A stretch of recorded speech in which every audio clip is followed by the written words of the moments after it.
Em 4 de outubro de 2012, às 2h10 da manhã, Delegacia de Polícia de Bexley Heath, Inglaterra. Um homem vestido em roupas escuras aproximou-se do balcão de registro. Ele informou ao oficial de plantão sobre um incidente e indicou a localização. Em seu rosto e mãos havia vestígios visíveis. Foi conduzido à sala de interrogatório, onde relatou os detalhes do ocorrido em uma pequena vila em Kent. O jovem, de 23 anos, prestou depoimento, após o qual a polícia de Bexley Heath entrou em contato com a polícia de Kent para confirmar as informações sobre o incidente com a jovem. Apenas algumas horas antes, em 3 de outubro de 2012, às 23h18, o serviço de emergência recebeu uma chamada alarmante da vila de Swanley, Kent. Serviço de emergência, como podemos ajudar? Estou na vila de Swanley. Há uma jovem caída na estrada inconsciente. Ela está respirando? Não conseguimos encontrar pulso. Ela está morna. Qual a idade dela? Não sabemos. Ela está deitada com o rosto para baixo. Não queremos tocá-la. Não, escute. É necessário virá-la de costas. Continue fazendo isso até a ajuda chegar. Ela tem ferimentos na região da cabeça? Certo, já estamos chegando em Swanley. Indies. Os paramédicos que chegaram iniciaram imediatamente a reanimação, mas apesar de todos os esforços dos socorristas e das pessoas que encontraram a jovem, às 23h30 constataram o triste desfecho. Era necessário estabelecer a identidade da vítima e informar seus familiares. Em uma pequena vila com população de algumas centenas de pessoas, as notícias se espalham rapidamente, por isso era importante conseguir falar com a família primeiro. A tarefa era complicada pela ausência de documentos. A única pista era um molho de chaves. A jovem tinha aproximadamente 20 anos, vestia shorts, camiseta e roupão. Ao lado foram encontrados 2 chinelos. O local do incidente foi isolado para a coleta de evidências. Considerando o estado da vítima e o local onde foi encontrada, ficou claro que tudo havia acontecido muito recentemente. A polícia bloqueou todas as entradas da vila e iniciou as buscas. Os cães farejadores, chamados para rastrear o percurso, levaram a uma descoberta inesperada. Eles pararam no meio de uma estrada deserta. Isso significava que foi exatamente ali que tudo começou. Mas como a jovem chegou a este lugar? Naquela manhã, a vida da tranquila Swanley Village mudou para sempre. A comunidade pacífica se viu no centro de uma investigação policial, o que causou profunda preocupação entre os moradores locais. O rastro, que se estendia por 148 metros através da estrada em um padrão zigue-zague, contava uma história triste sobre os últimos minutos do incidente. A 6 quilômetros do local dos acontecimentos, por volta das 6h20 da manhã, Adele Jarvis acordou e descobriu o quarto vazio de sua filha Natalie. Seu marido Mark tentou acalmar a esposa, sugerindo que sua filha de 23 anos poderia ter ficado na casa de sua irmã Gemma ou com amigos. No entanto, o coração de mãe pressentia algo errado e Adele discou 999. Ela explicou ao operador que, na noite anterior, Natalie havia saído usando seu roupão e pijama com um jovem em um Renault Clio vermelho. Às 7h30 da manhã, um policial bateu à porta deles com notícias que mudaram a vida da família para sempre. Eles informaram sobre o incidente e que tinham sob vigilância Adam Willerham, de 23 anos de idade. Durante o interrogatório na delegacia de North Camp, Willerham se recusou a responder às perguntas, mas através de seu advogado forneceu uma declaração. Ele alegou que estava se defendendo de Natalie, que supostamente o havia atacado com uma ferramenta multiuso. No entanto, a natureza do incidente sugeria o contrário. Tudo indicava ações premeditadas. Natalie era a caçula de Mark e Adele. Depois da escola, ela trabalhou em um restaurante de fast food. A mãe a descrevia como uma jovem alegre, que ria muito. Sua irmã Gemma falava dela como uma pessoa divertida e brincalhona. Elas não eram apenas irmãs, mas melhores amigas. Natalie adorava a música. De seu quarto sempre ecoavam as músicas do Westlife no volume máximo. Natalie era a alma da festa, estava sempre cercada por um grande círculo de amigos, com quem adorava passar cada minuto livre. A mãe frequentemente lembrava de um caso engraçado. Certa vez, o pai encontrou a filha no escritório de casa, conversando simultaneamente pelo telefone fixo, celular e computador. Tamanho era seu desejo de manter contato com os amigos. A amiga Michelle a chamava de uma em 1 milhão, aquela que só se pode sonhar em ter. Quando a notícia do ocorrido se espalhou pela região, os moradores locais ficaram chocados. E acabam. Os antigos residentes admitiam que em 20 anos morando naquela área nunca haviam encontrado nada parecido. Para os amigos, foi um verdadeiro golpe. Michelle recebeu uma ligação perguntando se estava tudo bem com ela. Confusa, ela respondeu que sim. Então, o interlocutor informou sobre o incidente em Swanley Village. Michelle imediatamente tentou contatar Natalie, esperando que tudo fosse apenas um mal-entendido. Mas a realidade era bem diferente. Os amigos abalados foram até o local do incidente, mas o cordão policial e o trabalho dos peritos não permitiram que se aproximassem. Eles esperaram na calçada até serem solicitados a recuar ainda mais. Um veículo especial havia chegado. Quando ele passou, os piores temores se confirmaram. Mark e Adele tiveram que esperar 2 dias. Meu cunhado diz que nunca esquecerá meu grito, recorda Adele. Nos permitiram apenas ver de longe, mas vendo nosso estado, acabaram nos deixando entrar no quarto, permitindo apenas tocar seu rosto. Mark acrescenta: os homens gostam de pensar que são fortes como aço e podem lidar com tudo. Mas naquele momento, estava de joelhos no banheiro vomitando e os gritos de Adele. Sempre protegi minha família, mas ali estava impotente. Nunca me senti tão desamparado. Os investigadores descobriram que o telefone de Natalie, com o qual ela saiu de casa naquela noite, não estava junto dela. Após buscas, o aparelho foi encontrado nos arbustos, danificado. Era preciso determinar: isso aconteceu durante uma queda ou foi intencional? Após a detenção de Adam, apreenderam suas roupas, coletaram amostras de DNA e vestígios de suas mãos e rosto. Conforme a investigação avançava, detalhes cada vez mais perturbadores vinham à tona. Eles se conheceram no verão de 2008 através de amigos em comum em um pub. Após um longo relacionamento, terminado em 2012, o novo encontro com Adam parecia para Natalie uma lufada de ar fresco. Fiquei feliz por ela. Ela finalmente estava começando a sair da depressão. Segundo a mãe, este homem apareceu na vida da filha dela e parecia ter trazido um pouco de alegria. Eles não se apressaram em definir seu relacionamento, embora passassem tempo exclusivamente um com o outro. O casal ia a restaurantes, cinema, tudo como casais comuns apaixonados. No entanto, pelas costas de Natalie, Adam revelava sua verdadeira natureza, zombando cruelmente de sua aparência diante dos amigos. Ao investigar a natureza do relacionamento deles, a polícia começou a reconstruir os eventos daquela noite. Natalie estava trabalhando naquele dia, mas o turno foi tranquilo e ela conseguiu sair 1 hora mais cedo, voltando para casa às 10. Ela informou a mãe que Adam passaria para buscá-la. Eles planejavam discutir sobre ir ao cinema no dia seguinte. Depois do banho, como de costume após o turno, ela saiu na rua com roupas casuais para encontrá-lo. Adam insistiu em sua versão dos eventos, alegando que ela atacou primeiro.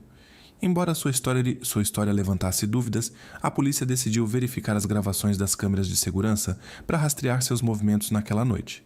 Ele estava em um bar com um amigo chamado Tom, que foi interrogado no dia seguinte à detenção de Adam.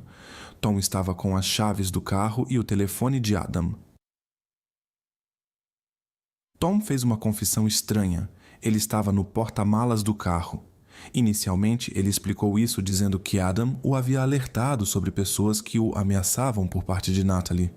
Posteriormente, a versão mudou. Supostamente, Natalie havia dito coisas desagradáveis sobre Tom após a perda de seu pai, e ele queria pegá-la nisso. As roupas de Tom foram enviadas para a perícia, mas não foram encontrados vestígios que pudessem conectá-lo ao local do incidente. Tom ajudou na investigação, indicando a localização do carro de Adam. No veículo, foram encontradas evidências importantes, marcas no volante e uma ferramenta multiuso no bolso da porta do motorista, que supostamente foi a arma do crime. No carro também foram encontradas calças esportivas com vestígios e outras provas materiais pertencentes a Natalie. O que poderia ter sido a causa? Segundo Adam, Natalie Maleji informou sobre uma gravidez. O exame médico não confirmou isso. Ficou incerto se ela realmente acreditava nisso, ou se era uma invenção, mas isso poderia ter sido o motivo para suas ações. A trilha digital acrescentou detalhes perturbadores. Em 6 de setembro de 2012, Tom enviou uma mensagem a Adam com ameaças explícitas contra Natalie. O histórico das redes sociais guarda muitas conversas, e uma delas revela uma história perturbadora de comunicação entre Adam e Tom. 11 dias antes do incidente, Tom escreveu para Adam no Twitter uma mensagem enigmática. O fim está próximo, JC. Sob as iniciais JC, referindo-se a James Corden, eles chamavam Natalie. Em 19 de setembro, Adam informou a Tom sobre seus planos de encontrar JC amanhã. Depois, ele alegou que apenas queria conversar e resolver tudo pacificamente. A sequência de mensagens tornava-se cada vez mais perturbadora. Em 30 de setembro, às 22 horas e 40 minutos, Tom perguntou a Adam sobre seus planos para a noite, ao que recebeu a resposta: apenas em meus pensamentos. Um dia antes da noite fatídica, Adam escreveu ao amigo sobre o encontro preparado, mencionando que não conseguiu encontrar um local adequado. Naquela noite, às 21 horas e 41 minutos, Adam enviou uma mensagem para Natalie pedindo para se encontrarem. No mesmo momento, seus amigos Matthew e Steven trocavam mensagens. "Ele ainda está com você?" perguntou Steven. "Sim, mas não por muito tempo", respondeu Matthew. "O que você acha disso?" "Espero que ele faça isso." Mais tarde, Matthew explicou que não se lembrava dessa troca de mensagens devido à forte embriaguez. Durante a viagem, Natalie notou o sinal de alerta do porta-malas, sem suspeitar que Tom estava lá dentro. Quando ela pediu para Adam parar, eles estacionaram na rua Button. O que aconteceu em seguida mudou para sempre a vida de muitas pessoas. Depois disso, Adam encontrou-se com os amigos, comprou bebidas e fez piadas inadequadas sobre o ocorrido. Particularmente doloroso foi o fato de ele ter se gabado de como negou a Natalie a chance de falar com sua mãe nos últimos momentos. Ela pediu para ligar para Adele. Ele negou até isso a ela, relataram as testemunhas. Em 5 de outubro de 2012, Adam Weilerman foi detido. 6 dias depois, Tom também foi preso. Ambos foram levados a julgamento. No funeral de Natalie, reuniram-se inúmeras pessoas. Um mar de flores demonstrou o quanto ela significava para todos. Em 3 de abril de 2013, começou o processo judicial. A família de Natalie ficou particularmente indignada com o depoimento de Adam, onde ele tentou apresentá-la como iniciadora do conflito. Sua irmã Gemma observou que Natalie nem sabia o que era um multiferramenta, muito menos como usá-lo contra alguém. A defesa insistiu que foi legítima defesa, explicando a presença do multiferramenta no porta-luvas como necessidade de trabalho. Segundo o acusado, foi Natalie quem pegou o instrumento e atacou primeiro, forçando-o a se defender em uma situação em que temia por sua segurança. Ele afirmou que não tinham um relacionamento romântico e que Natalie estava equivocada sobre isso. Embora falasse sobre suas mensagens insistentes, suas próprias respostas continham palavras carinhosas e beijos, e ele nunca pediu para interromper a comunicação ou negou diretamente o relacionamento. A pressão sobre ele aumentou quando Natalie informou sobre a gravidez. Não. A defesa a caracterizou como manipuladora, pedindo aos jurados que se colocassem no lugar de um jovem de 23 anos. Adam Wheeler teve intimidade com Natalie Jarvis, mas não queria nem relacionamento, muito menos um filho. Ele se sentia encurralado sob uma chuva de mensagens. Até julho de 2012, era um rapaz despreocupado, com tudo indo bem. Após conhecer Natalie, em 5 dias ela anunciou a gravidez. Seguiram-se intermináveis mensagens, exigências, ameaças. Ele mudou, ficou deprimido. Aos 23 anos, morando com os pais, descobrir sobre possível paternidade de alguém com quem não tem relacionamento é um golpe duro. Ele se fechou e, quando seu amigo, o agente funerário, começou a fazer piadas de mau gosto, ele embarcou nessas brincadeiras. A defesa também mencionou que o ex-parceiro de Natalie enfrentou comportamento semelhante. No entanto, a análise das mensagens mostrou que 1.200 mensagens e ligações durante 6 semanas foram distribuídas igualmente entre eles, e Adam encontrava-se regularmente com Natalie por iniciativa própria. O pai de Natalie, Mark, observou que a única estratégia da defesa foi manchar a reputação de sua filha devido à falta de outros argumentos. Naquela noite, a câmera registrou o carro de Adam na Maidstone Road em direção a Swanley às 22h30. 2 minutos depois, ele enviou uma mensagem para Natalie sobre sua chegada. Ao mesmo tempo, Tom enviou uma foto do porta-malas para um amigo com a legenda "Estou com medo". Em seguida, veio: "É ele. Ele está fora de si. Ele está planejando algo." E depois: "Tudo saiu do controle. Vão me envolver." O amigo ofereceu várias vezes para chamar a polícia, mas não recebeu resposta. Mais tarde, esse amigo explicou ao tribunal: "Eu estava no carro com minha mãe. Naturalmente, pensei que fosse apenas uma brincadeira. Não podia acreditar que ele realmente estava no porta-malas. Parecia uma pegadinha." No entanto, a preocupação aumentou e Tom escreveu 3 vezes: "Você tem meu número? Estou em apuros." No tribunal, foi revelado que Tom falou sobre as intenções preocupantes de Adam em relação a Natalie.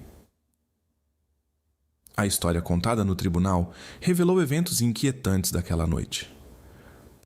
Tom testemunhou sobre uma conversa no bar, onde Adam compartilhou a notícia da gravidez de Natalie após sua intimidade. Ele estava transtornado e dizia que não conseguia lidar com isso, relatou Tom. Foi então que ele mencionou pela primeira vez suas intenções sobre Natalie, mas não levei a sério. O plano começou a se desenvolver quando Adam pediu a Tom para ir com ele. O pretexto foram supostas palavras ofensivas de Natalie sobre Tom e seu pai. Ele disse que ia se encontrar com Natalie, mas ela não podia saber da minha presença, senão se recusaria a vir, continuou Tom. Ele sugeriu que eu me escondesse no porta-malas da Amway. Adam tinha bebido no bar, mas não parecia muito alterado. Eu também estava relativamente sóbrio, apenas um pouco cansado. Depois que Natalie entrou no carro, eles chegaram a Button Street por volta das 22h50. Tom descreveu como ouviu 2 portas se abrirem, e então a voz de Natalie: "Se alguém estiver escondido no porta-malas, não vou deixar isso assim."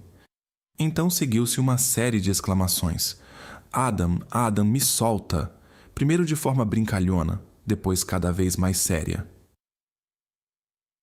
"Fiquei imóvel no porta-malas por algum tempo", disse Tom. "Quando olhei, eles estavam no final da rua a um braço de distância um do outro, segurando os ombros. Não notei nenhum objeto nas mãos deles." Tom moveu o carro e enviou uma mensagem. Ele fez isso. Quando questionado sobre o significado dessas palavras, ele explicou que se referia à agressão contra Natalie. Segundo ele, quando Adam retornou, suas roupas estavam sujas e havia marcas do incidente em seu rosto. "Não calculei a força. Eu a empurrei", Adam teria dito, mostrando uma mão cortada. Às 22h45, o Renault Clio deixou a Button Street. 6 minutos depois, Adam escreveu para os amigos Stephen e Matthew: "Está feito, não estou mentindo, todo sujo." Às 23h29, Matthew respondeu a Stephen: "Sim", e perguntou: "Você também recebeu a mensagem?" Stephen respondeu: "Não sei o que dizer." Às 23 horas e 37 minutos, Adam e Tom pararam no Tesco Express na Altham High Street, depois de pegar Matthew. Adam, ainda com as roupas sujas, entregou o carro aos outros 2 participantes dos eventos. Depois disso, passou um tempo com charutos e bebidas com os amigos, antes de ir à delegacia fazer uma confissão. A acusação dirigiu-se a Tom. Se você tivesse a menor intenção de ajudar Natalie, se quisesse impedir as ações de Adam, teria saído do porta-malas imediatamente após ela dizer "me solte, Adam". Você não tinha nenhuma compaixão por Natalie, não é verdade? Isso não significa que eu desejava algo ruim para ela. Eu não estava no porta-malas para ajudar Adam, respondeu Tom. A defesa de Tom apresentou um parecer psiquiátrico, segundo o qual ele é facilmente influenciável por outras pessoas.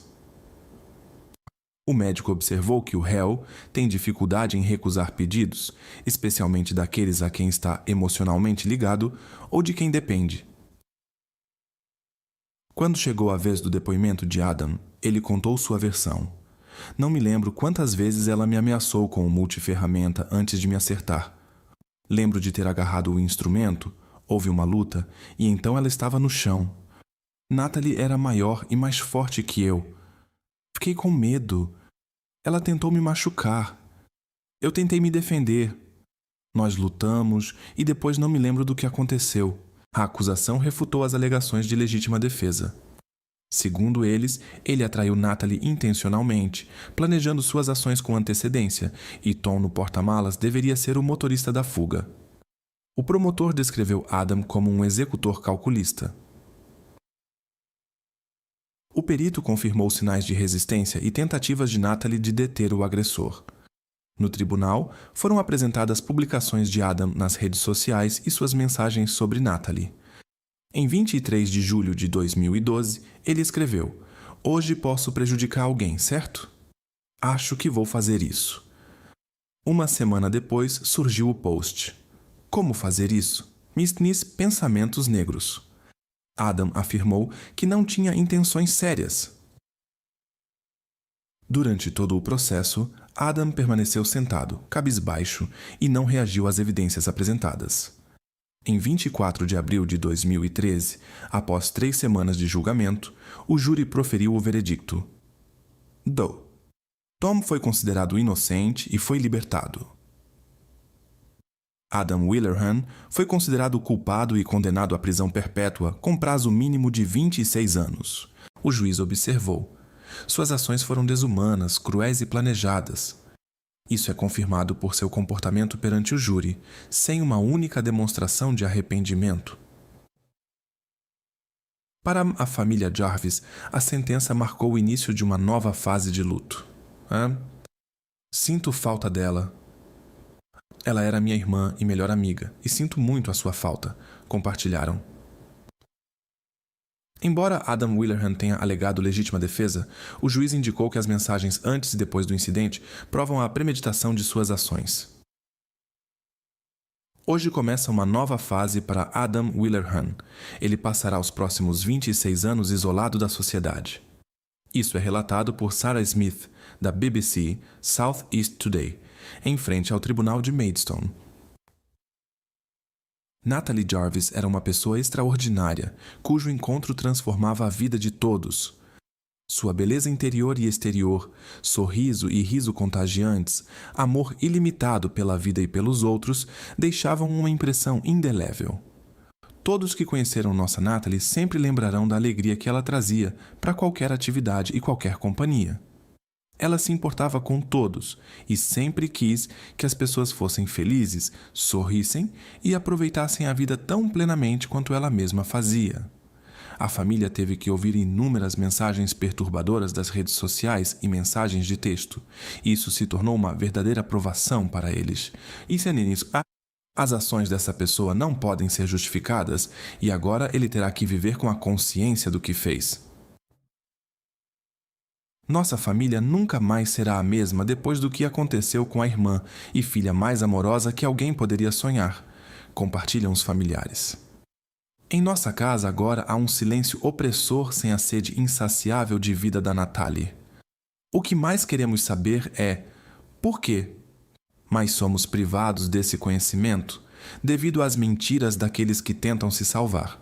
A família teve que comparecer ao tribunal e ouvir acusações infundadas, meias-verdades distorcidas e insinuações ofensivas sobre Natalie e sobre eles mesmos, sem ter a possibilidade de responder. Isso é injusto.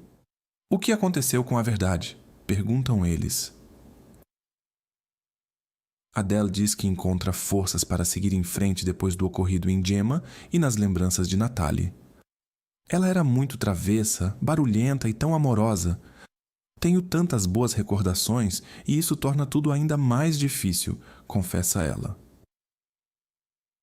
No local do incidente, surgiu um memorial. No início, só queríamos marcar este lugar. Colocamos uma cruz com algumas fotografias, mas gradualmente ele cresceu. As pessoas frequentemente param para conversar conosco. Queremos que as pessoas vejam isso e continuem falando sobre Natalie e sobre o que aconteceu com ela. Natalie Jarvis era uma pessoa que amava sinceramente a vida. Ela adorava sua família, amigos, e eles retribuíam seu amor. Ela vivia cada dia plenamente, e seu futuro, sem dúvida, seria repleto de momentos brilhantes. Seu pai Mark acredita que o que aconteceu com Natalie mostrou às pessoas o quanto a vida é valiosa e que todos nós precisamos amar mais, dar mais e aproveitar cada momento. Tenho orgulho de cada minuto que minha filha passou neste mundo. Ela era incrível. Nós, eu, sua irmã, sua mãe, a amávamos de todo o coração e sentimos uma falta terrível dela. Para a família de Natalie, as consequências são imensas. Como diz Adele, essas pessoas não compreendem a magnitude de suas ações.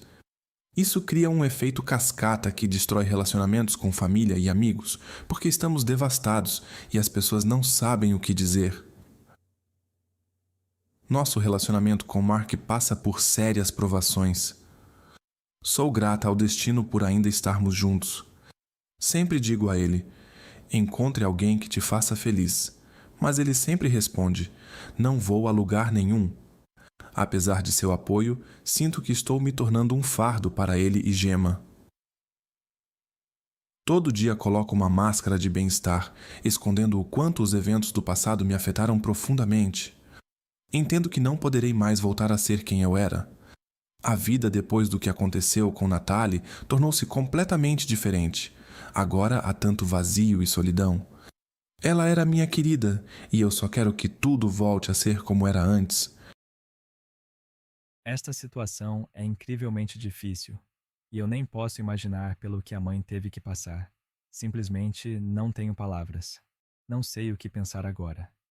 A história que vamos examinar hoje aconteceu no Arkansas, Estados Unidos, quando ela relatou aos especialistas em proteção infantil sobre o que teve que suportar de seu pai e madrasta.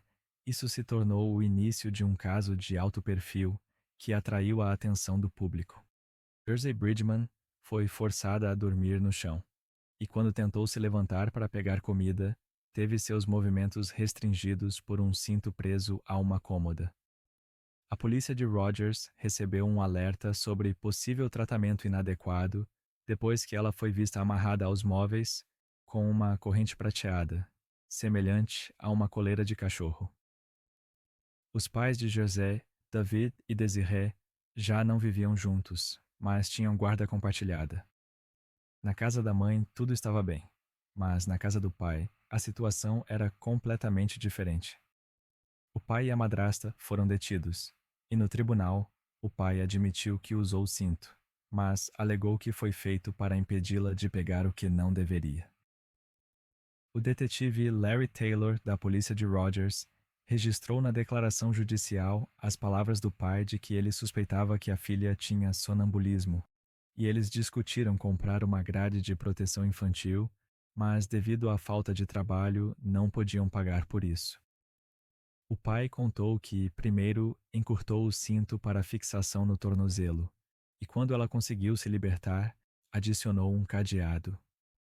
Quando Jersey reclamou do desconforto, em vez de parar com isso, o cinto foi simplesmente movido para a cintura. No final de 2011, seu pai David e madrasta Jana foram detidos.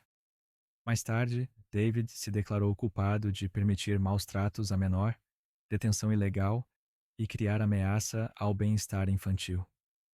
Ele foi sentenciado a 18 anos de prisão. A madrasta se declarou culpada das mesmas acusações e recebeu 12 anos de prisão e 3 anos por violação da liberdade condicional. Depois disso, Jersey passou para a guarda integral de sua mãe biológica. Ela começou a estudar na classe preparatória da escola primária Sugar Creek e em março de 2012, Jersey e família se mudaram para a Rua Sudeste A, 608. Na vizinhança moravam Amanda e Zachary Holly, um casal recém-casado. Amanda e Desiree eram melhores amigas. Um novo começo e a vizinhança com a melhor amiga pareciam uma combinação perfeita. Jersey era descrita como uma pessoa muito doce, sempre irradiando alegria. Apesar de sua juventude, ela já havia enfrentado muitos desafios. Ela lidava com tudo isso com uma força incrível e sempre sorria, apesar de tudo, lembrou um amigo da família. Jersey adorava ser a irmã mais velha e cuidava carinhosamente da pequena Lia. Parecia que a vida estava começando a melhorar para Jersey. No dia 20 de novembro de 2012, apenas 6 dias após o aniversário de Jersey em Bentonville, estado do Arkansas, às 6h43 da manhã, a polícia recebeu uma ligação alarmante da Rua Sudeste A, número 608. Foi relatado o desaparecimento de Jersey Bridgman. Sua mãe, Desiree, contou que na noite anterior estava no trabalho e voltou para casa por volta das 11h da noite do dia 19 de novembro. Seu namorado também estava trabalhando, então Jersey e sua irmã mais nova passaram a noite na casa dos vizinhos, Zachary e Amanda, no número 702. Eles frequentemente cuidavam das crianças quando os pais precisavam trabalhar. Ao voltar para casa, Desiree foi até Holly buscar as crianças. Zachary carregou Jersey adormecida até em casa, enquanto Desiree carregava a pequena de 2 anos. As irmãs foram colocadas na mesma cama. Jersey acordou brevemente e disse à mãe que a amava até a lua e de volta. Essa era sua expressão favorita de afeto. Quando Desiree acordou de manhã e foi ao quarto, Jersey não estava lá. Ela não estava em lugar nenhum da casa. Ela ligou para sua mãe e relatou o desaparecimento de Jersey. A mãe sugeriu verificar os lugares comuns. Talvez ela estivesse embaixo da cama ou escondida no armário. Mas ela não estava em lugar nenhum. A mãe percebeu que precisava ligar para os serviços de emergência. Antes de ligar, ela olhou pela janela e viu Amanda sentada na varanda. Amanda também não tinha visto Jersey. A polícia reagiu instantaneamente. Em casos de crianças desaparecidas, cada segundo é precioso. Ninguém sabia exatamente quando, durante a noite ou início da manhã, ela havia desaparecido. Então as buscas se tornaram a principal prioridade. Vasculharam a casa dos Bridgman e a casa de Holly ao lado, mas Jersey não foi encontrada. Não havia sinais de arrombamento. Durante as buscas, o oficial Travis Nichols notou algo importante. A porta dos fundos da casa número 704 estava aberta. Junto com o oficial Mike Hanson, eles se dirigiram ao edifício e olharam dentro. Era uma casa vazia, com apenas lixo espalhado pelo chão. Avançando cuidadosamente para dentro, no quarto eles descobriram algo que os fez sair imediatamente do local e isolá-lo, aguardando um mandado de busca. Vicky, a avó de Jersey, aproximou-se do oficial visivelmente abalado e perguntou se Jersey estava lá dentro. Ele não conseguiu responder e apenas olhou para ela. Nesse momento, ela percebeu que algo irreparável havia acontecido. No armário do quarto da casa vazia, a 2 portas de sua própria casa, encontraram Jersey Bridgman em condição muito delicada. O pai de Desiree tinha a tarefa insuportável de confirmar que era realmente sua neta. Enquanto aguardavam o mandado de busca, o detetive Wiseman conversava com Desire, tentando reconstruir a cronologia dos eventos. Ela relatou que quando entrou no quarto às 6h38 da manhã, Jersey não estava lá, nem em qualquer outro lugar da casa. Seu depoimento terminou ali. A rua foi isolada, e quando os jornalistas chegaram, as pessoas não conseguiam acreditar no que estava acontecendo. Todos ansiavam por respostas, mas as informações eram extremamente escassas. Em frente à casa onde ela morava, havia uma pequena bicicleta. Ao lado estava um balão murcho com estampas de princesas, símbolos de uma infância despreocupada. A polícia não tinha suspeitos e quase nenhuma pista. Com o apoio do FBI, foram interrogados alguns moradores locais com histórico duvidoso. O capitão da polícia declarou que investigariam cada pessoa que teve contato com Jersey. Também sabemos que o FBI agora participa da investigação junto com a polícia de Bentonville. Várias pessoas foram interrogadas e 3 residências foram revistadas no bairro onde Jersey foi encontrada. A polícia afirma que, apesar da ausência de detenções, a investigação avança rapidamente. Estou confiante de que tomamos todas as medidas necessárias com a máxima rapidez, e as respostas para todas as nossas perguntas estão próximas, declarou o representante da polícia. No entanto, após 2 dias, os detalhes do ocorrido permanecem obscuros. Não sabemos quem exatamente a polícia interrogou e por que classificam isso como uma investigação criminal. As autoridades ainda não revelam detalhes do que aconteceu com Jersey. Este caso é incrivelmente importante para esta família, para Sapuatspá, para a sociedade, para cada um de nós, enfatizou a polícia, acrescentando que o feriado não vai retardar o andamento da investigação. O bairro está profundamente abalado com o acontecido. Jersey foi encontrada em uma casa abandonada nas proximidades. A casa é difícil de ver no escuro. Está escondida atrás de uma fileira de árvores, e a polícia monitora o local durante toda a noite e manhã. O chefe de polícia de Bentonville declarou que a investigação continua e estão procurando os envolvidos neste incidente. Eis o que se sabe até agora. Na terça-feira, os investigadores coletavam evidências próximo à casa após receberem um comunicado sobre o desaparecimento de Jersey, que foi posteriormente encontrada a 2 casas de sua residência. Nesta manhã, espera-se que os oficiais entreguem evidências adicionais ao laboratório forense em Little Rock e confirmamos que aguardam um mandado para coletar mais evidências nesta área. Temos alguns moradores de interesse na Rua Sudeste A, como podem ver atrás de nós. E, certamente, esta casa não é o único foco de atenção. Estamos trabalhando para obter mandados de busca ou procurando outras maneiras de examinar minuciosamente esses locais, informou a polícia.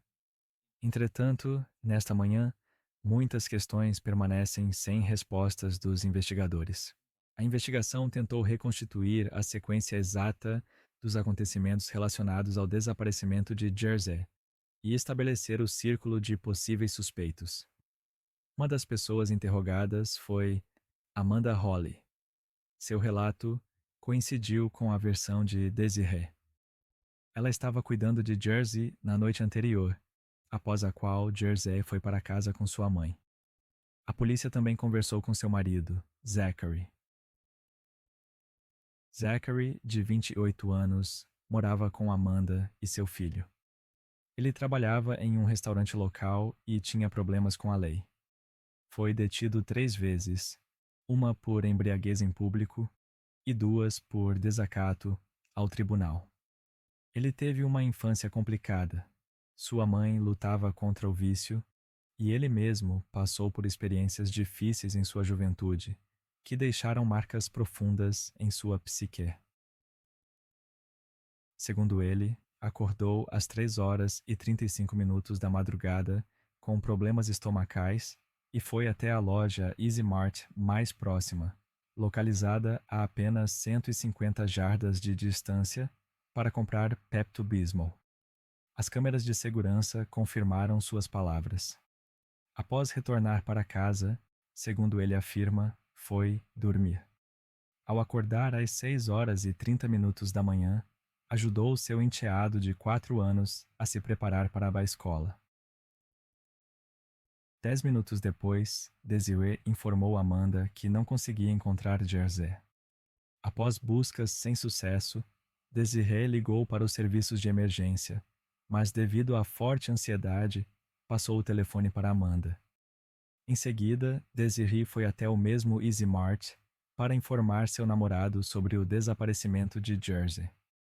Zachary negou seu envolvimento e cooperou com a investigação. Ele forneceu as roupas que usava na noite anterior e uma amostra de DNA. Os investigadores também confirmaram que Brandon, o namorado de Desiree, estava no trabalho naquele momento. Pela manhã, foi obtido um mandado de busca para a casa número 704. Especialistas do Laboratório Forense do estado de Arkansas realizaram todos os exames necessários no dia seguinte, quarta-feira, 21 de novembro. A teoria de que a ida de Zachary à loja poderia ser uma tentativa de criar um álibi levou os investigadores a realizarem um novo interrogatório. Foram obtidos mais 2 mandados de busca, um para a casa de Jersey, outro para a residência de Zachary e Amanda. Zachary explicou que ele e sua esposa regularmente cuidavam de Jersey e sua irmã até que sua mãe voltasse do trabalho. Não havia nada em comum nisso. Os resultados da perícia chocaram até mesmo investigadores experientes. Jersey, de 6 anos, sofreu ações que levaram a consequências irreversíveis. Os peritos trabalharam mesmo no dia de ação de graças para estabelecer o perfil de DNA a partir do material biológico encontrado. Os investigadores continuaram entrevistando pessoas e coletando amostras de DNA de todos que poderiam estar envolvidos no incidente. O distrito escolar local desenvolveu um plano para ajudar os alunos a compreender o ocorrido de forma adequada à sua idade. Psicólogos estavam prontos para oferecer apoio tanto aos estudantes quanto aos pais, ajudando-os a lidar com essa situação. Mais de 100 pessoas se reuniram no Centro de Advocacia Infantil para realizar uma vigília com velas. Os presentes estavam profundamente comovidos com o acontecido.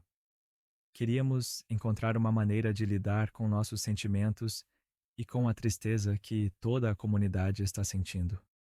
Temos tantas perguntas sem respostas e pensamos que esse encontro poderia nos ajudar, compartilharam os participantes da reunião. Havia algo especial em Jersey, disse Beverly Engel, diretora executiva do centro. Uma alma sábia, mas tão radiante. Na sexta-feira, 23 de novembro de 2012, Zachary tomou a iniciativa de fazer um teste com um detector de mentiras, presumivelmente para provar sua inocência. Ele ligou para o sargento Chris Moffat com este pedido.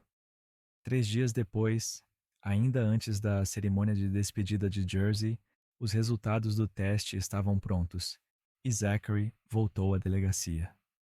Neste momento, os especialistas já haviam concluído outras investigações importantes.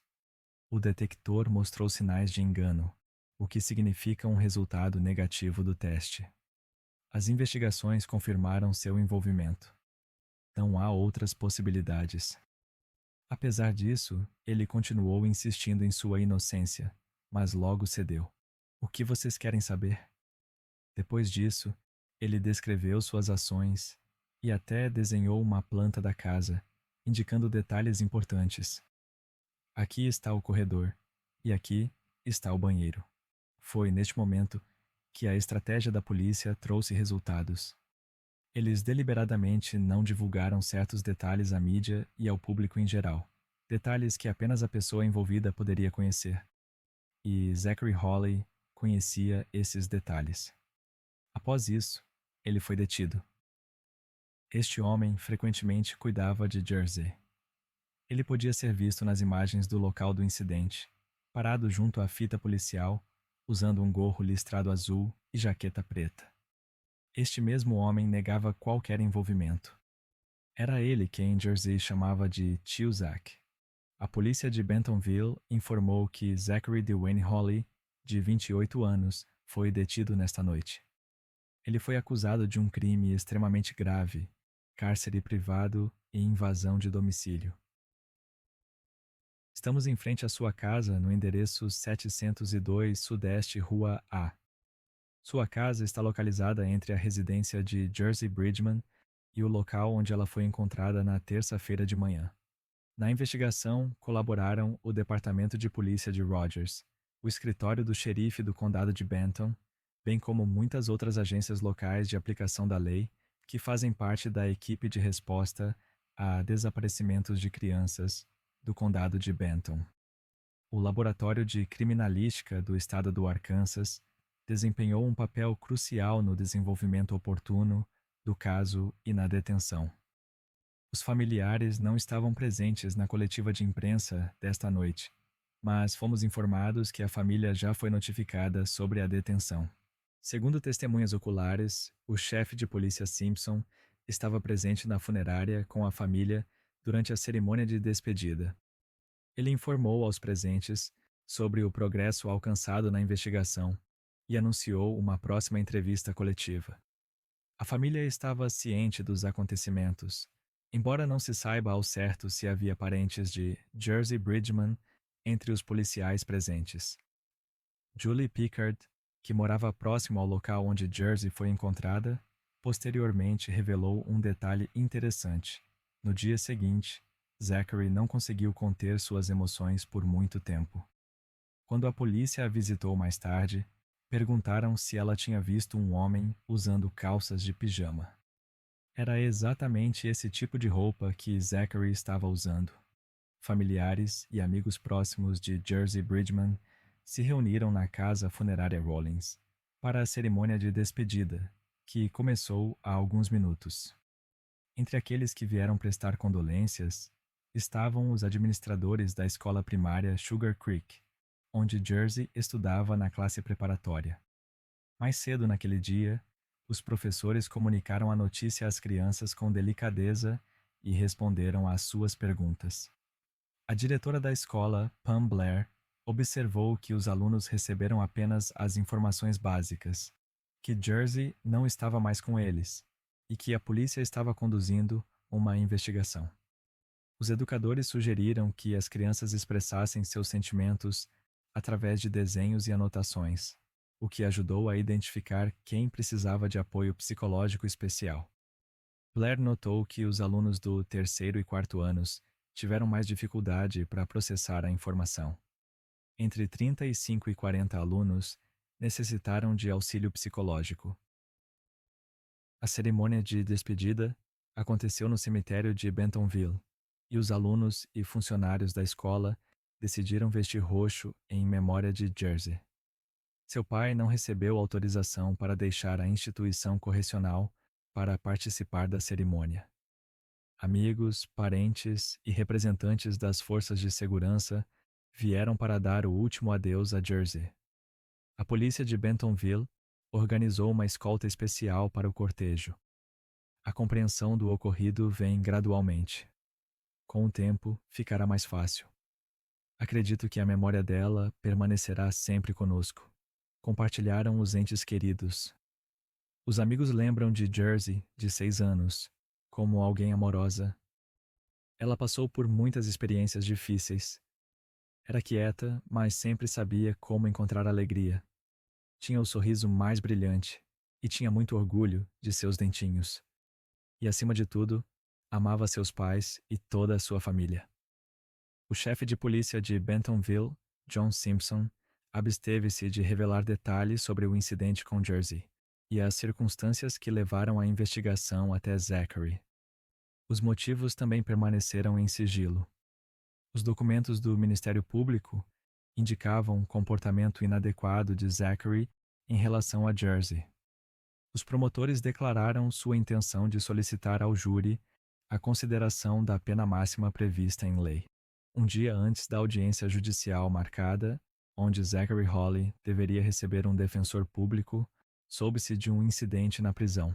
Na cadeia do condado, onde ele estava detido, outro detento, que cumpria pena por violação de liberdade condicional, entrou em sua cela sob o pretexto de distribuir roupas e toalhas. Zachary sofreu ferimentos leves, e muitos consideraram isso justo. Incidentes semelhantes provavelmente continuarão no condado de Benton. Como mostraram os relatos, problemas o alcançaram pela manhã, e este provavelmente não será o último caso. O capitão da prisão, Chris Sparks, comentou: obviamente, este caso recebeu ampla cobertura da mídia, e todos os detentos conhecem sua situação. Faremos todo o possível para garantir sua segurança, como faríamos com qualquer outro detento. Entrando no tribunal escoltado por oficiais e vestindo o uniforme prisional, ele não respondeu às perguntas dos jornalistas que o aguardavam.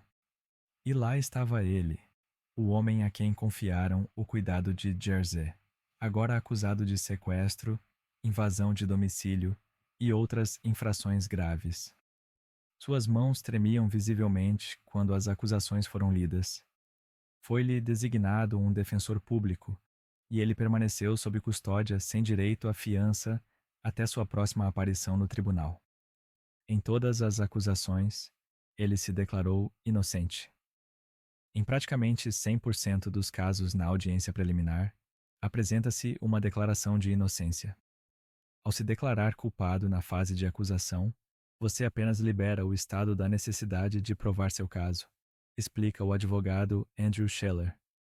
Ele também observa que, em um caso tão sensível, é improvável que se chegue a um acordo de confissão de culpa, mesmo considerando uma possível sentença severa.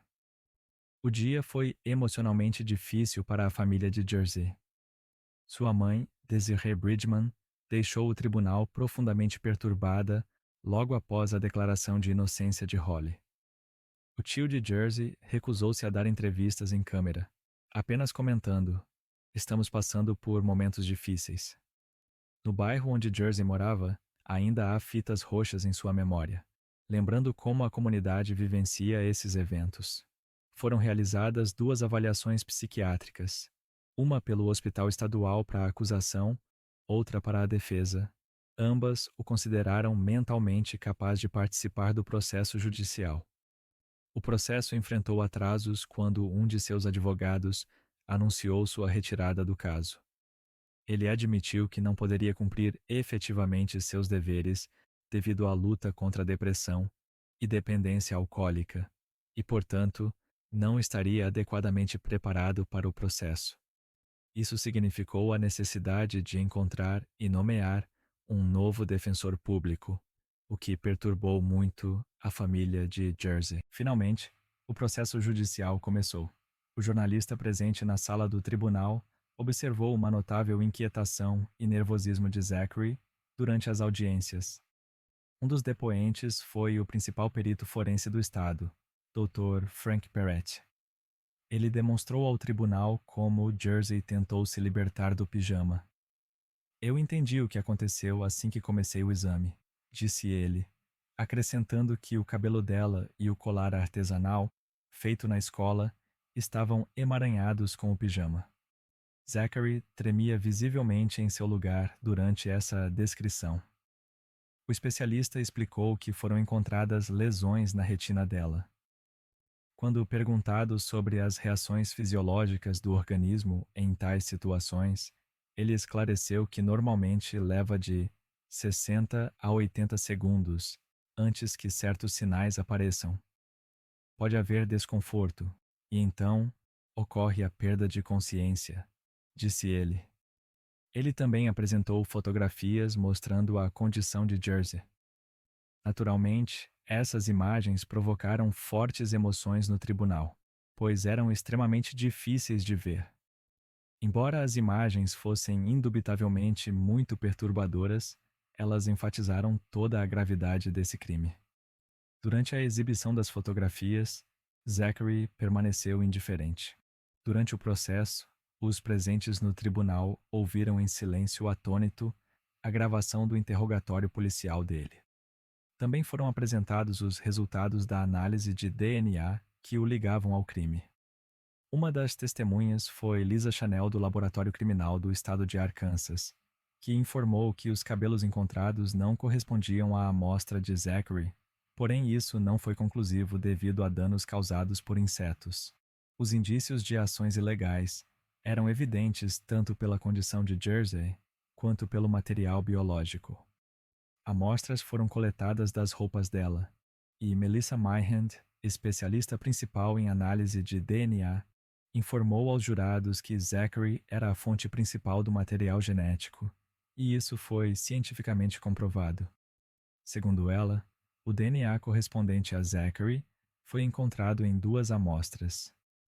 Não posso afirmar com 100% de certeza científica que este é o DNA dele, disse ela, mas posso dizer que ele não pode ser excluído. Os advogados de defesa não chamaram testemunhas durante o julgamento e admitiram tanto no início quanto nas alegações finais que seu cliente estava envolvido no desaparecimento de Jersey Bridgman.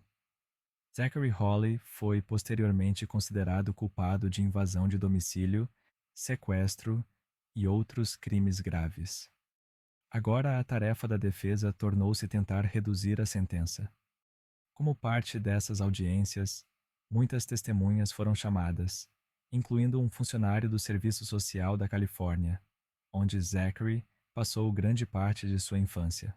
A defesa tentou mostrar a infância complicada de Zachary, evidenciada por 15 denúncias e investigações sobre maus tratos durante seus primeiros anos. Ele passou por 9 casas diferentes e mudou de escola 23 vezes, enquanto sua mãe afundava cada vez mais na dependência química. Uma assistente social admitiu que o sistema falhou e Zachary e sua família ficaram sem o apoio adequado. Ele foi removido de casa apenas uma vez, mas logo retornou. Ela acrescentou que sentia que ela e outros assistentes sociais não tomaram as medidas necessárias. Os jurados enfrentavam uma tarefa séria: determinar o grau de responsabilidade. Apenas a leitura das instruções aos jurados levou mais de 30 minutos, mas logo a decisão foi tomada. Zachary Hawley recebeu 20 anos por invasão de domicílio, 2 penas perpétuas por atos ilícitos e a pena capital. A defesa pediu que cada jurado confirmasse que esta era uma decisão unânime, e eles confirmaram. Após a sentença, Hawley falou pela primeira vez no tribunal. Ele disse: "Peço sinceramente perdão pelo sofrimento causado. Espero que um dia vocês possam encontrar em seus corações a força para me perdoar." Ele foi imediatamente posto sob custódia. "Continuarei amando meus outros filhos, sabe? Seguirei em frente como mãe, cuidando das minhas meninas, das outras 2. Foi como um luto sem fim, sabe? Agora, finalmente, podemos parar de reviver aquele dia terrível. Podemos lembrar do nosso pequeno, recordar os bons momentos. Não precisamos mais pensar no pesadelo." Na prisão de segurança máxima de Varner, Zachary Hawley apresentou recurso contra a sentença. Ele alegou que o juiz do condado de Benton, Brad Karen, errou ao rejeitar o veredicto direcionado sobre a acusação de invasão. Segundo ele, os jurados deveriam ter sido informados sobre sua disposição em se declarar culpado, o que poderia ser visto como sinal de arrependimento e circunstância atenuante. Seu terceiro e último argumento foi que sua petição para invalidar seus depoimentos às autoridades policiais foi rejeitada. Após analisar seus argumentos, o Supremo Tribunal de Arkansas manteve a sentença, considerando os argumentos inconvincentes. Esta decisão judicial agradou o promotor do condado de Benton, Nathan Smith. Embora recursos em casos assim sejam comuns, espero que a decisão de hoje torne improvável um novo julgamento, que poderia causar mais angústia à família de Jersey Bridgman. Posteriormente, Zachary apresentou novo recurso, alegando trabalho ineficiente de seus advogados e novamente exigindo revisão da sentença. A defesa insistia que o júri não recebeu informações suficientes sobre seus problemas de saúde mental. Todas as tentativas de apelar da decisão do tribunal permaneceram sem resultado. Posteriormente, o pai de Jersey concedeu uma entrevista do estabelecimento prisional, onde confessou que nunca havia encontrado Zacarias, embora soubesse de sua existência. Ele falou sobre seu choque inicial e relutância em aceitar o ocorrido. Segundo ele, a Jersey significava muito para ele, e sua dependência desempenhou um papel fundamental em como ele a tratava. Ele enfatizou que não se considera uma pessoa má, mas reconhece seus erros, com os quais terá que conviver pelo resto de sua vida. A história de Jersey Bridgman nos lembra o quanto as pessoas são vulneráveis e como é importante protegê-las. É especialmente difícil perceber que esses eventos aconteceram por causa de alguém em quem ela confiava. Jersey merecia uma chance de futuro, a oportunidade de crescer e realizar seus sonhos. É impressionante que, mesmo nos momentos mais difíceis, ela mantinha sua centelha especial e nunca deixava de sorrir. Esta versão evita descrições diretas de eventos difíceis, mantendo a profundidade emocional da história e sua importante significância social. O foco está no No outono de 2014, uma nova estrela da torcida surgiu na escola Central High, em Knoxville, Tennessee. Emma Walker, uma caloura de 14 anos, foi a única de sua turma CCC a ser selecionada para a equipe de líderes de torcida. Ela era descrita como uma jovem energética e alegre com um sorriso contagiante que se dedicava completamente à sua paixão. A vida escolar ali girava muito em torno do futebol americano. Durante os jogos, o estádio estava sempre lotado de torcedores que vinham apoiar o time local, Bobcats. A banda marcial e as líderes de torcida criavam uma atmosfera especial, energizando as arquibancadas. Foi em uma dessas noites que aconteceu o encontro decisivo. William Riley Gall, conhecido como Riley, que jogava como receptor, notou Emma da lateral do campo. Entre eles surgiu imediatamente uma simpatia mútua. Riley, que era 2 anos mais velho, também era um aluno bem-sucedido e popular. Ele participava da vida da igreja local, gostava de videogames e os amigos destacavam seu senso de humor, dizendo que ele não era nada parecido com o atleta típico. Emma tinha grandes planos para o futuro, sonhava em se tornar enfermeira neonatal e cuidar de recém-nascidos. Determinada e gentil, ela atraía as pessoas. Embora na época Riley já estivesse namorando outra jovem, ele logo terminou esse relacionamento por Emma. Eles se tornaram o casal clássico da escola, o astro do futebol e a líder de torcida. Inicialmente, Riley causou uma boa impressão na família de Emma. Os pais o viam como um rapaz educado da vizinhança. No entanto, sua opinião mudou quando descobriram que ele planejava acompanhar sua ex-namorada ao baile dos alunos mais novos e Emma ao baile dos formandos.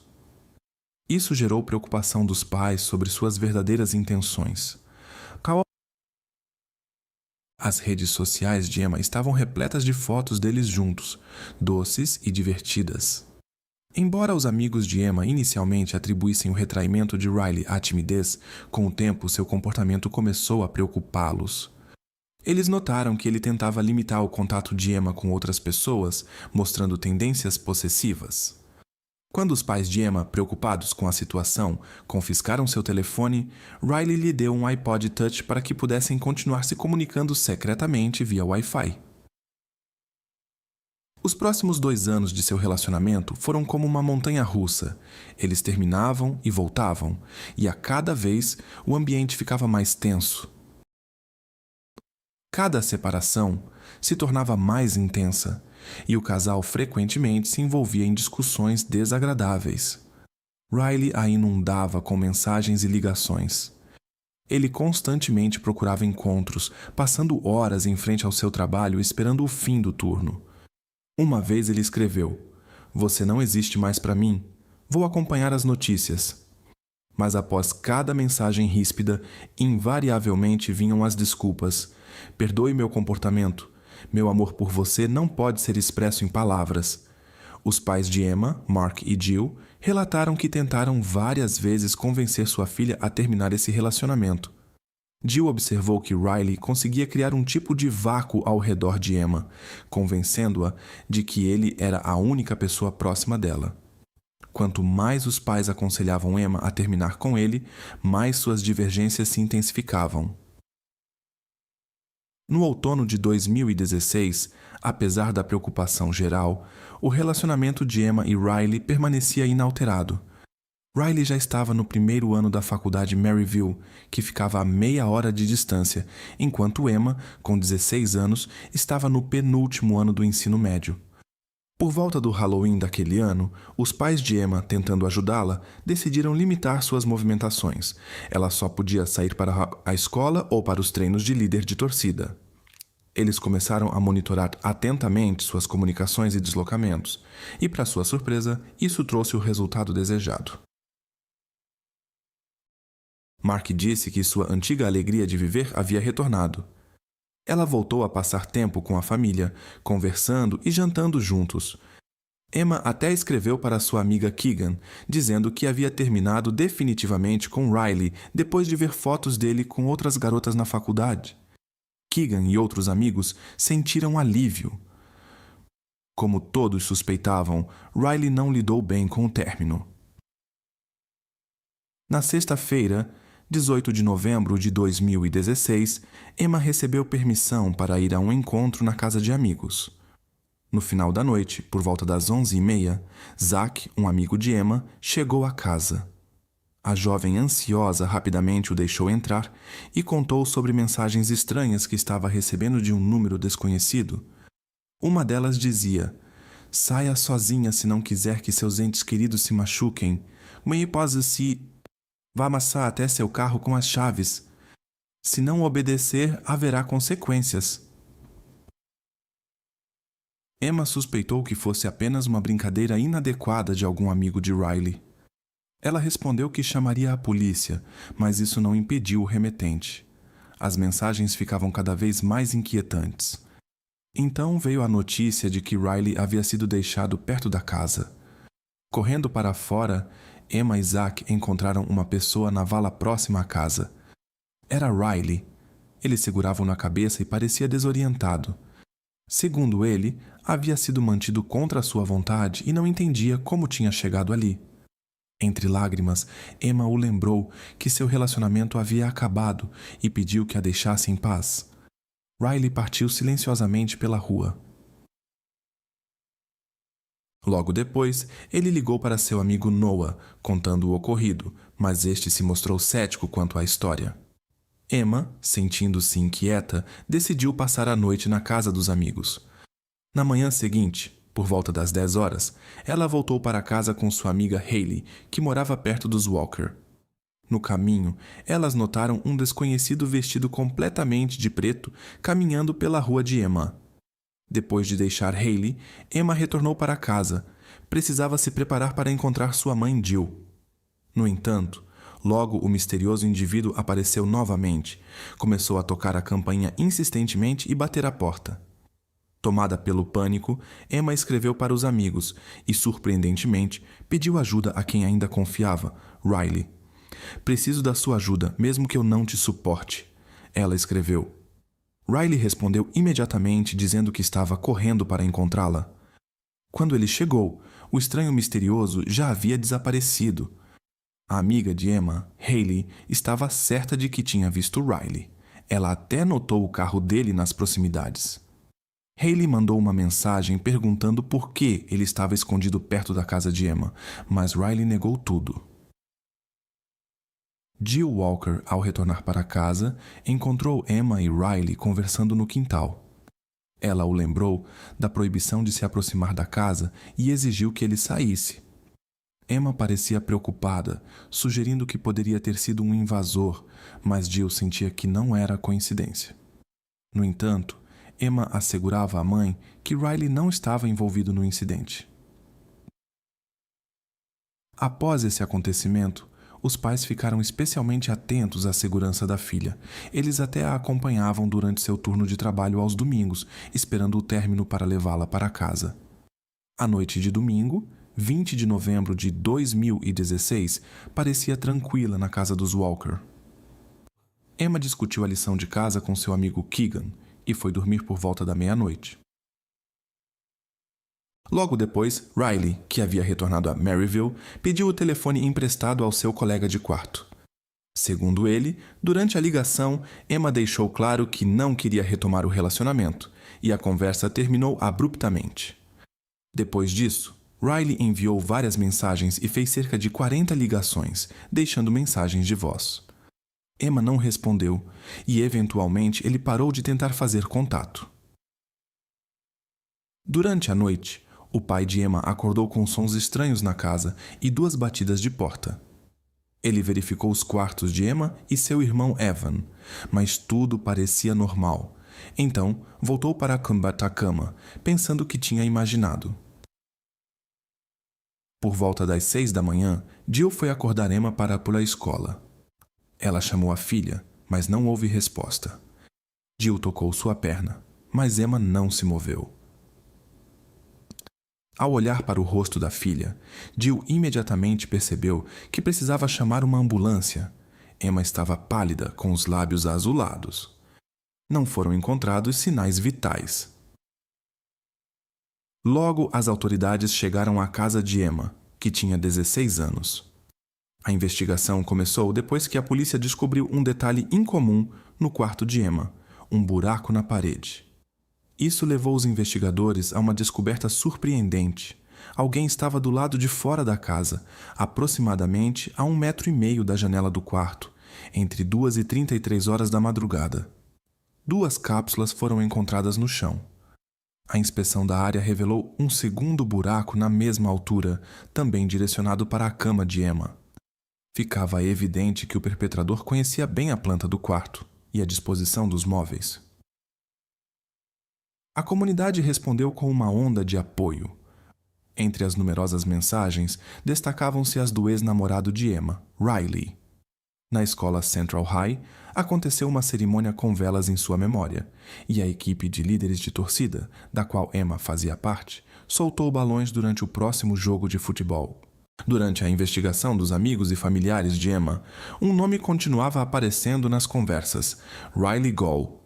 Seus amigos contaram aos investigadores uma história preocupante. No dia seguinte, após relatar ter sido supostamente sequestrado, Riley compartilhou que temia por sua segurança e pegou a arma de seu avô para proteção. Ele mostrou a arma para seu amigo Alex. Outro amigo, Noah, relatou uma pergunta estranha de Riley: como remover impressões digitais de uma arma? Riley explicou que era um pedido de seu colega de quarto. Curiosamente, um dia antes do incidente, o avô de Riley relatou o desaparecimento desta mesma arma. Riley pediu a Noah e Alex para ajudá-lo a se desfazer da arma no Rio Tennessee, alegando que temia suspeitas indiretas, embora insistisse em sua inocência no ocorrido. Durante o interrogatório, seu relato apresentava cada vez mais inconsistências. Ele mantinha-se distante, evitando chamar Emma pelo nome, usando a frase "essa moça". Os investigadores notaram seu comportamento incomum, distanciamento emocional e respostas decoradas. Apesar das afirmações de Riley sobre sua presença em Maryville no momento do incidente, os dados do celular contradiziam esse álibi. Os registros de seu telefone mostraram que, por volta da meia-noite, ele estava dirigindo pela rodovia de Maryville para Knoxville. Além disso, a geolocalização o registrou próximo à casa de Emma aproximadamente às 3h45 da madrugada, sendo que os eventos principais ocorreram entre 2h30 e 3h. Quando a polícia o questionou sobre a arma e as informações obtidas de Noah e Alex, Riley negou todas as conversas. Naquele momento, Riley era o único que interessava a investigação, mas as evidências eram insuficientes. Ao deixar a delegacia, ele enviou uma mensagem para Noah e Alex pedindo que não falassem mais com a polícia e apagassem todas as suas conversas. Riley não suspeitava que os rapazes já estavam cooperando com a investigação desde que souberam do ocorrido com Emma. Eles queriam ajudar na investigação e sabiam como encontrar uma evidência importante. A polícia inicialmente hesitou, alertando-os sobre os riscos, mas os rapazes foram inflexíveis. Juntos, elaboraram um plano para pegar Riley mentindo. Noah e Alex combinaram de encontrá-lo supostamente para se desfazer da arma do avô no rio Tennessee. Segundo o plano, a polícia deveria aguardar nas proximidades, pronta para agir assim que Riley pegasse a arma. Os rapazes deveriam enviar uma mensagem combinada como sinal para iniciar a operação. Eles foram equipados com dispositivos de gravação e a vigilância secreta começou. Vocês estão livres agora? Não poderíamos, porque eu preciso da sua... Olha, vou jogar isso na água. Não podemos ir lá, é uma pequena saliência com vista para a água. Vocês sabem do que estou falando. Não estou bem. E se eu não jogar forte o suficiente, se eu não tiver força, vocês não precisam ir comigo se não quiserem. Não sou uma pessoa tão ruim. Só preciso que vocês façam isso, porque se ela acabar no rio Tennessee, eles nunca vão encontrá-la.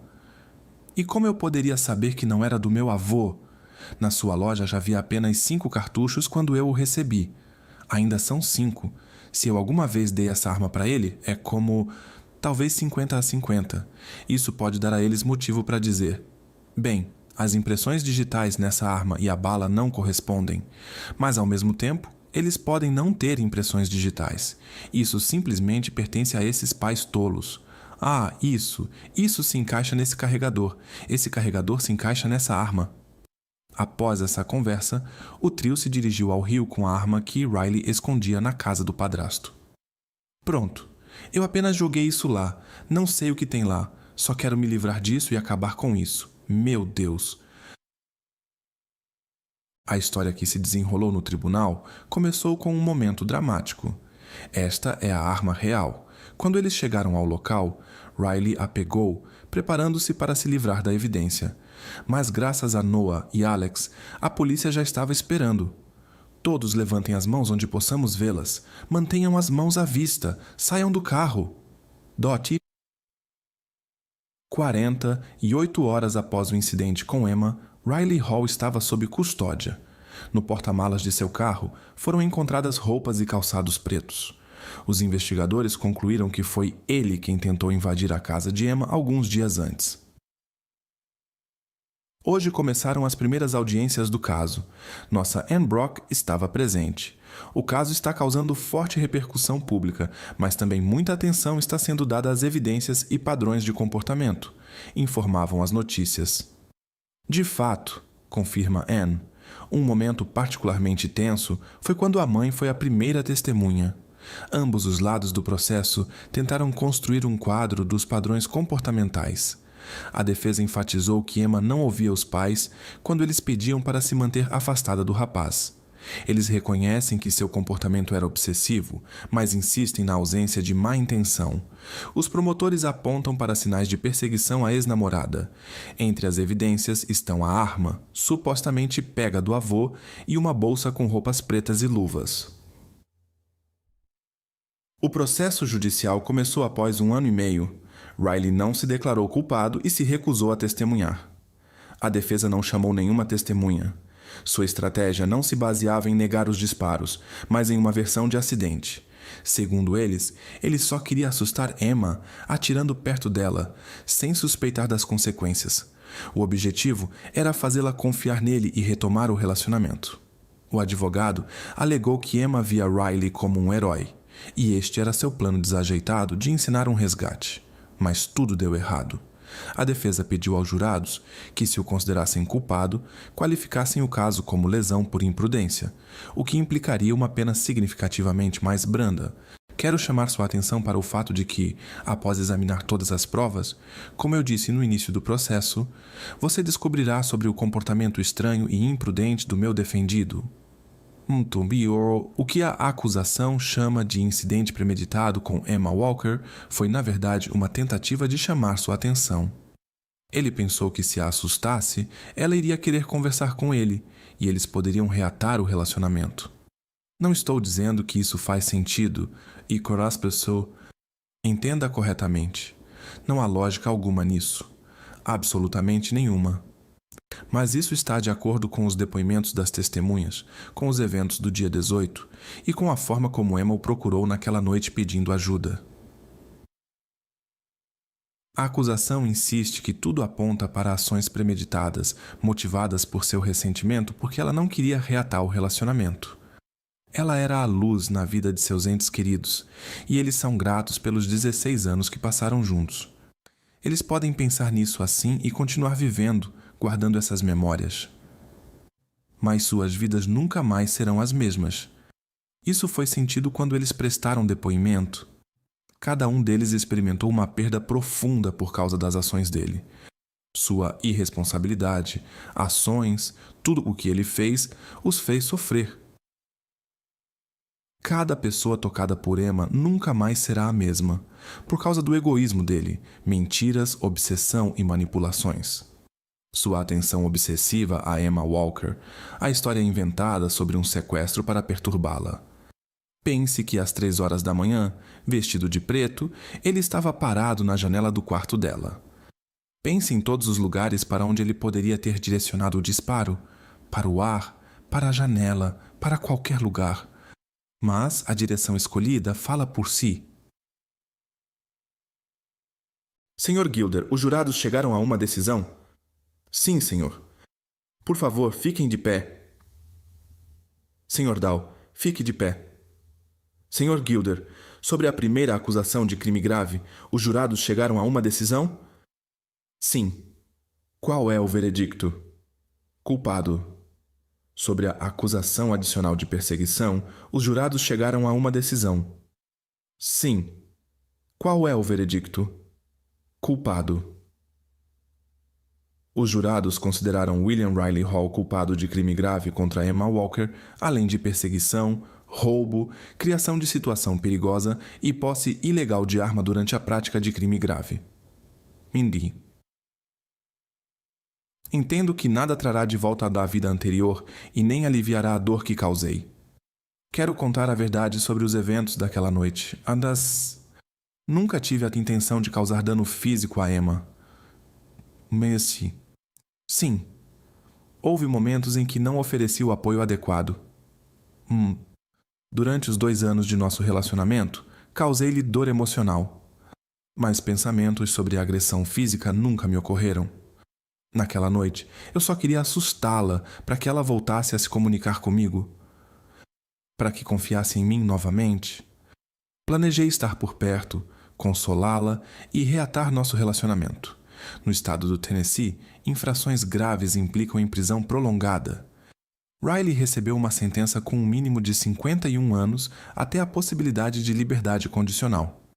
Naquela época, ele terá mais de 70 anos. Em maio de 2021, Riley Gall apresentou uma petição para a revisão do caso, alegando insuficiência de provas. Se isso não funcionasse, ele solicitou uma nova audiência. A audiência foi marcada para 4 de junho de 2021, mas o pedido foi negado. O advogado de Riley declarou sua intenção de recorrer dessa decisão e a condom. Emma deveria ter se formado em maio de 2018. A família recebeu o diploma em seu lugar e na cadeira onde ela deveria estar sentada foram colocados o capelo e a beca acadêmicos. Os familiares e amigos de Emma continuam mantendo viva sua memória. Em sua escola, foi instituída uma bolsa de estudos com seu nome. Jill ressaltou que o amor de Emma pelos animais e seu sonho de se tornar enfermeira neonatal eram partes essenciais de sua personalidade.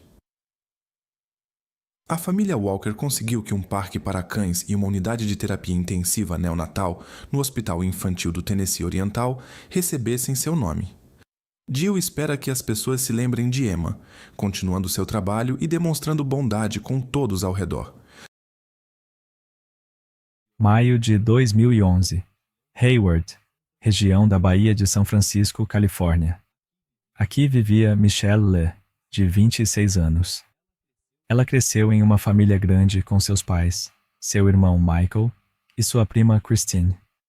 Aqui estamos na praia de Santa Bárbara, nos divertindo, e este é meu irmão.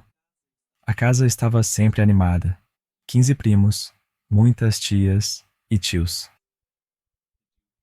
A mãe de Michelle trabalhava como enfermeira, o que inspirou a filha a seguir seus passos. Quando sua mãe partiu, Michelle decidiu realizar o sonho iniciado e fazê-la orgulhosa. Segundo seu irmão Michael, após a perda, Michelle assumiu o papel de figura materna na família. Ela os ensinava a dirigir, cozinhar, fazia compras com eles e estava sempre pronta para dar conselhos. Michelle esperou 5 anos pela oportunidade de entrar no curso de enfermagem e finalmente foi aceita em um programa acelerado de 1 ano. Em maio de 2011, faltavam apenas 6 meses para sua formatura na Escola de Enfermagem Samuel Merritt. Ela tinha notas excelentes e fazia estágio na maternidade do Centro Médico Kaiser Permanente Hayward. Dedicada, altruísta e sempre sorridente, Michelle nunca teve medo de trabalho árduo e mantinha uma atitude positiva em qualquer situação. Em 20 de maio de 2011, ela trabalhava no hospital em seu turno. O dia foi longo, mas normal. Era sexta-feira. O fim de semana estava próximo. Para os estudantes, era o último dia no hospital, então todos estavam animados. Todos aguardavam ansiosamente pelo merecido descanso.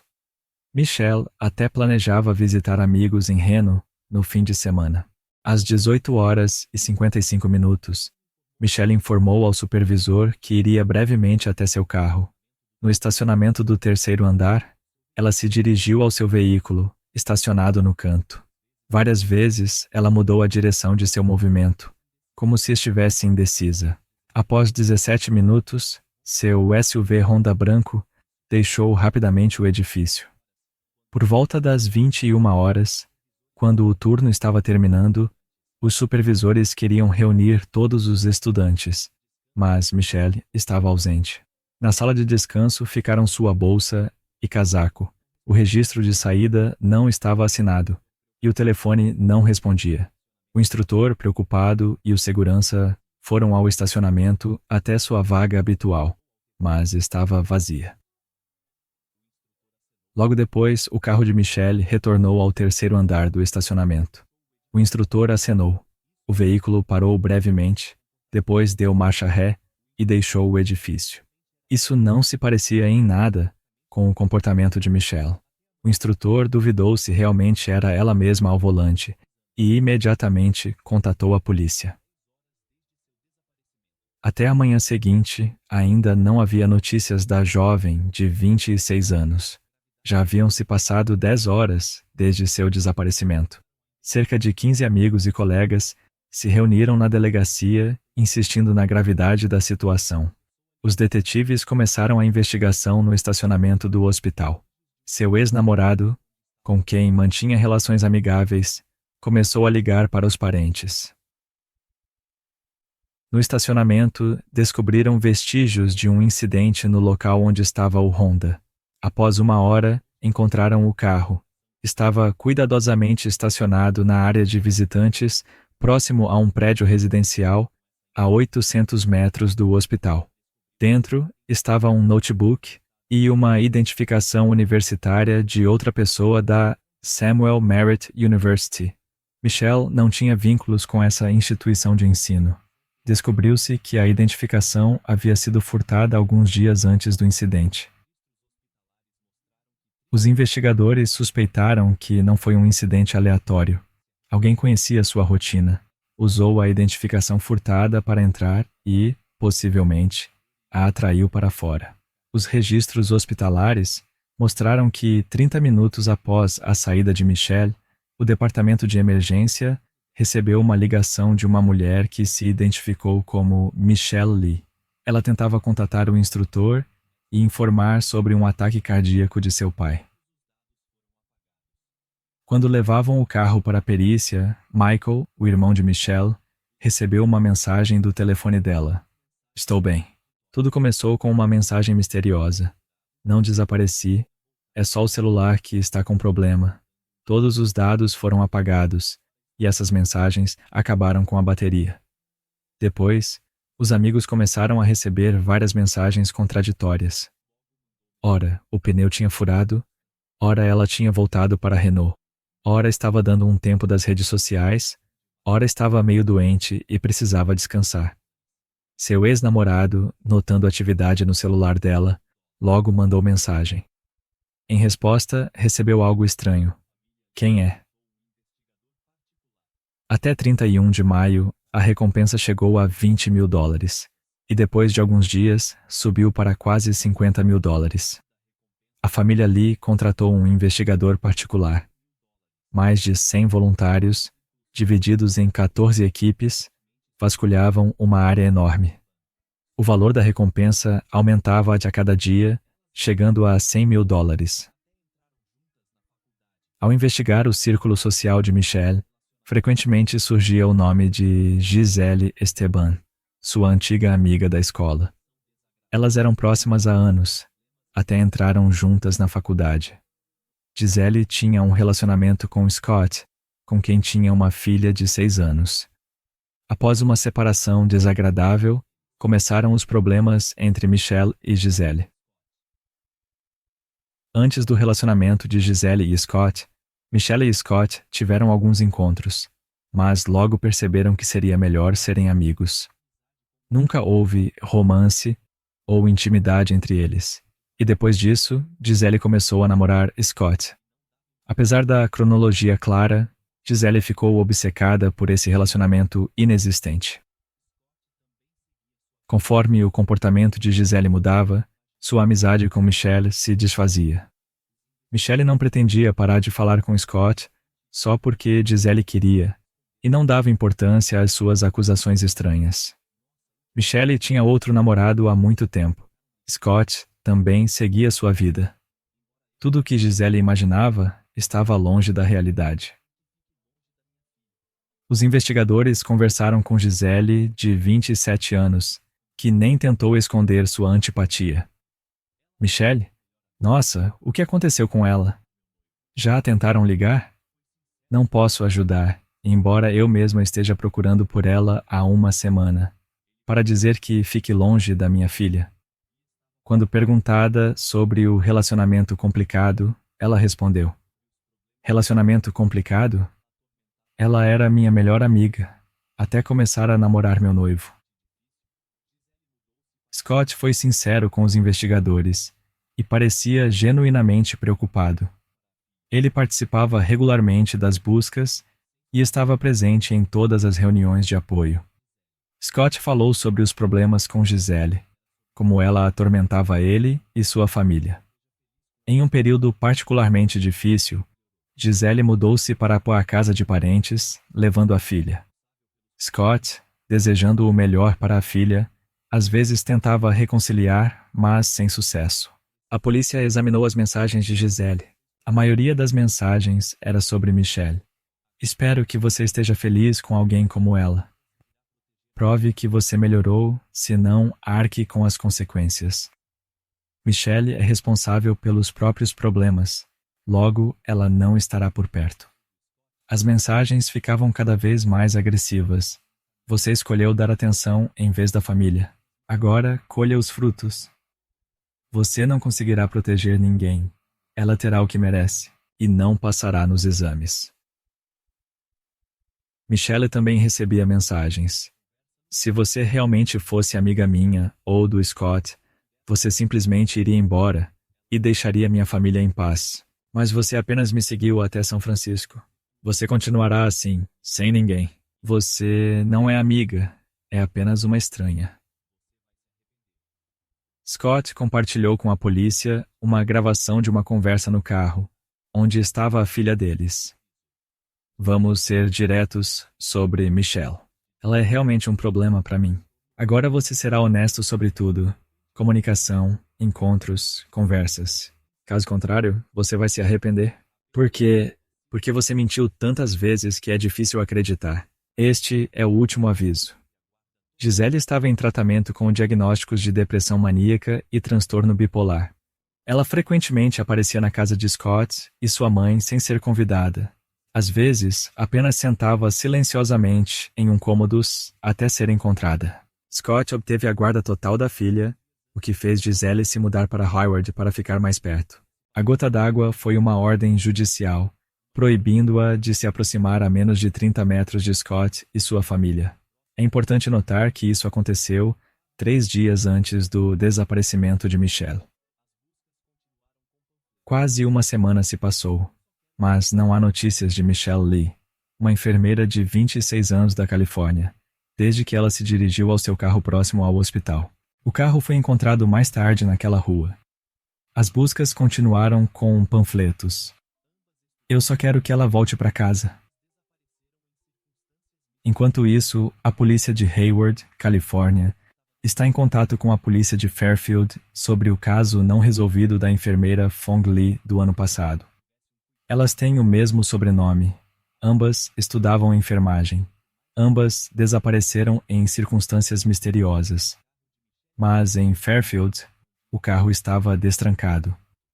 No nosso caso, o veículo estava trancado, como se o último motorista tivesse um cuidado especial com o interior. A polícia de Hayward está analisando mais gravações de câmeras, esperando encontrar uma boa imagem do carro de Michelle Lee. Seu irmão diz que a irmã nunca perdeu contato. Ela sempre me liga no Dia das Mães e me lembra de ligar para a vovó.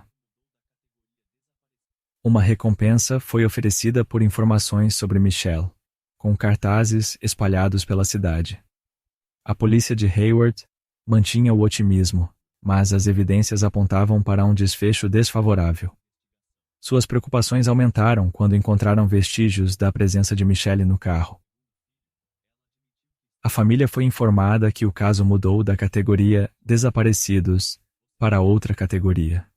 Sem revelar detalhes das descobertas, o que perturbou os familiares, eles continuaram as buscas, acreditando num retorno seguro. O nome de Gisele aparecia constantemente na investigação e ela foi convidada para uma conversa oficial. Grávida do segundo filho, ela admitiu que estava no hospital naquela noite para um exame. Você e Michelle eram amigas próximas? Como irmãs. O que aconteceu? Ela errou, Scott errou. 2 vezes. Isso foi quando você estava com Scott? Sim, estávamos juntos. Ficou surpresa ao encontrar Michelle? No início, sim, mas não admiti. Acalme-se ou isso prejudicará o bebê. Ela foi liberada, mas instalaram um dispositivo de rastreamento em seu carro. A polícia suspeitava de seu envolvimento, mas tinha dúvidas. Ela agiu sozinha? Gisele estava grávida e era baixa. Seria ela capaz de lidar fisicamente? A polícia anunciou que havia uma suspeita. Segundo os vizinhos, peritos examinaram o carro de Gisele Esteban e o lixo perto de seu apartamento. Ainda não há acusações, e a própria Esteban nega envolvimento no desaparecimento de Michelle Lee. Em busca de Michelle, seu pai chegou do Vietnã. Para os residentes do norte da Califórnia, existe uma linha direta, 510-293-7000. Scott informou à polícia que encontrou o telefone de Michelle no banco traseiro de seu carro. O rastreador do carro de Gisele mostrou que ela passou várias vezes pela sua rua e estacionou perto da casa.